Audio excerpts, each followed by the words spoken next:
नमस्कार. वैचारिक सुकाणू या यूट्यूब चॅनलमध्ये आपणा सर्वांचं स्वागत. मी कल्याण पिसाळ देशमुख.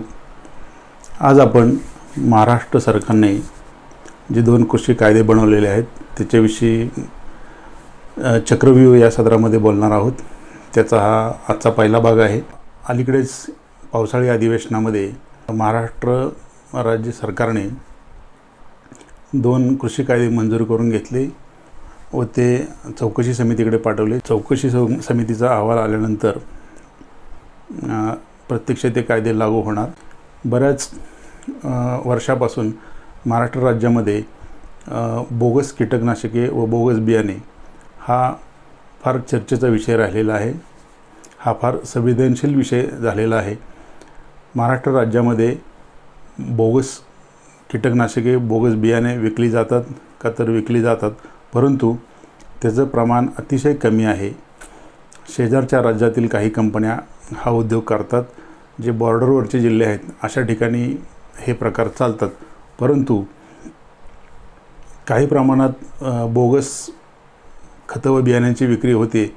म्हणून सर्रास महाराष्ट्रातील सर्व कृषी उत्पादक कंपन्या व कृषी विक्रेते यांना वेठीला धरणं हे काय बरोबर नाही.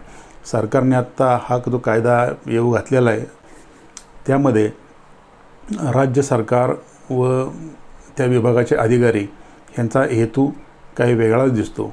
कहीं पे निगाहे कहीं पे निशाने अशा स्वरूपाचं हे सगळं प्रकरण आहे. या कायद्याअंतर्गत खतं कीटकनाशकं व बियाणे निर्माण करणाऱ्या कंपन्या व त्या संबंधित कृषी सेवा केंद्रे ह्या लोकांना टार्गेट केल्याचं दिसतं. त्यांना वेठीला धरण्याचाच हा जणू काही प्रकार आहे. कारण एखाद्या पोलीस स्टेशनला नवीन अधिकारी आला किंवा एखादी सहकारी खात्यामध्ये नवीन अधिकारी आला की सुरुवातीला त्याच्या एकदम कडक कारवाया चालू असतात. जसं की अवैध धंदे, दारू, जुगार, मटका ह्याच्यावर सारख्या धाडी चालू असतात. धाडसत्र एकसारखं चालू असतं. 2-3 महिने एकदम कडक कारभार असतो.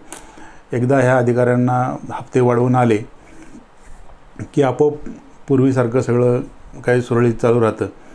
आता ह्या कायद्याअंतर्गत निकृष्ट दर्जाचे बियाणे ज्या कंपन्या किंवा कृषी विक्रेते विकतील यांच्यावर अजामीनपात्र गुन्हा दाखल होणार आहे. म्हणजे थेट FIR होणार आहे. आता हा कायदा काय आहे तो आपण बघूया.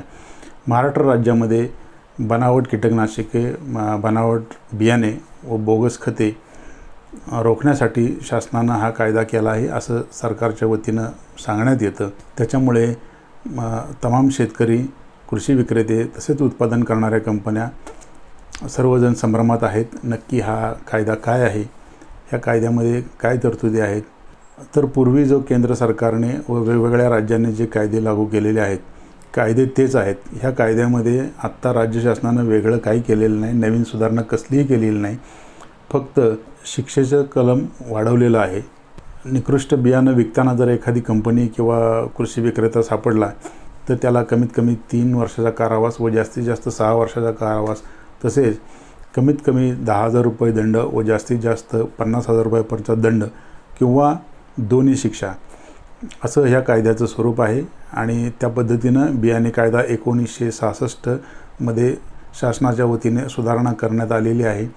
तसेच बिल क्रमांक 39 नुसार प्रस्तावित 29A कायद्याअंतर्गत कीटकनाशके कायदा म्हणजे इन्सेक्टिसाइड ॲक्टमध्ये सुद्धा जर एखादी कंपनी किंवा उत्पादन करणारी कंपनी याने जर निकृष्ट दर्जाचं कीटकनाशक विकलं किंवा मिसब्रँडिंग केलं तर त्याच्यावर सुद्धा अशाच पद्धतीची कारवाई होणार आहे.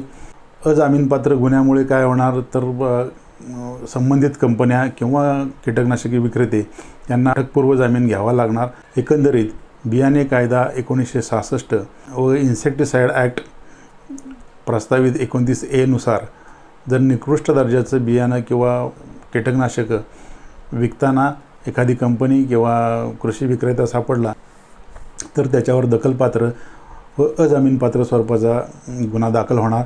म्हणजे थेट FIR होणार. भारत हा कृषीप्रधान देश आहे. आजही देशातील 80% जनता शेती व शेतीपूरक व्यवसायावर अवलंबून आहे. पूर्वी सरकारने कृषी विभागासाठी वेगवेगळी धोरणं राबवली. त्याच्यामध्ये हायब्रिड बियाणं आलं, भाजीपाला तसेच अन्नधान्याच्या नवीन नवीन जाती आल्या, जास्त उत्पन्न देणाऱ्या जाती आल्या, त्याचसोबत नवीन नवीन कीटकनाशके आली, शेतकऱ्यांना उपयुक्त अशी खतं बाजारामध्ये आली. याचा फायदा शेतकऱ्यांना प्रगती साधण्यासाठी नक्कीच झाला. ह्या सर्व कृषी व्यवसायावर नियंत्रण ठेवण्याकरता किंवा योग्य पद्धतीनं वितरण होण्याकरता, त्याचं नियमन होण्याकरता केंद्र सरकारने यापूर्वी कायदे बनवले. ह्या कृषी व्यवसायामध्ये सर्वात जास्त रिसर्च अँड डेव्हलपमेंट चा सहभाग फार मोठा आहे. म्हणजे संशोधन व सुधारणा, आणि त्याच्यातसुद्धा खाजगी क्षेत्राचा वाटा हा जवळपास 90% आसपास आहे.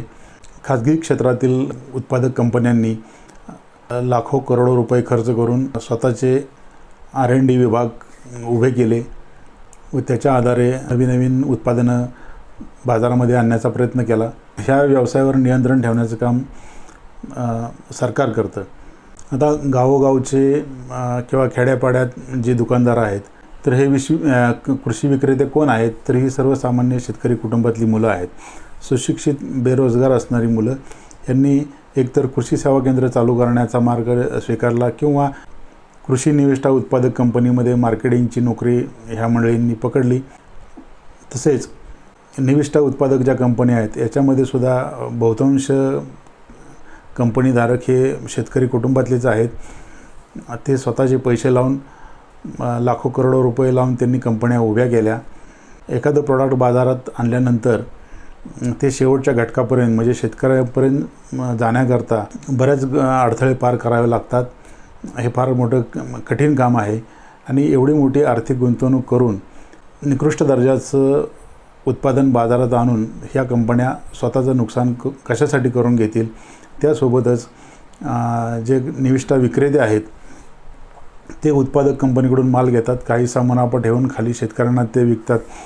मग ह्या निकृष्ट दर्जाच्या बियाणे किंवा कीटकनाशकासाठी कृषी विक्रेते जबाबदार कसे, हा एक प्रश्न आहे.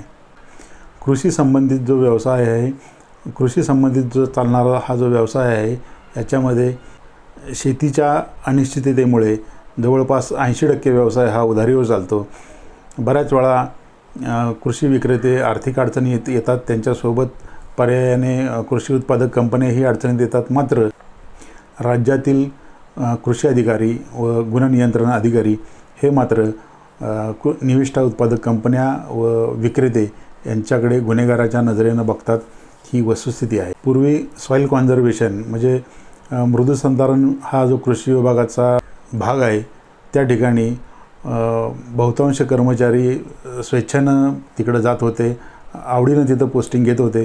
परंतु हल्ली मजुरांना जे पैसे मिळतात ते डायरेक्ट त्यांच्या खात्यावर जमा होत असल्यामुळे त्या विभागातली कर्मचाऱ्यांची टोळधाड आहे ती निविष्ठा विक्री व व्यवस्थापन ह्या भागाकडे येऊन स्थिरावली.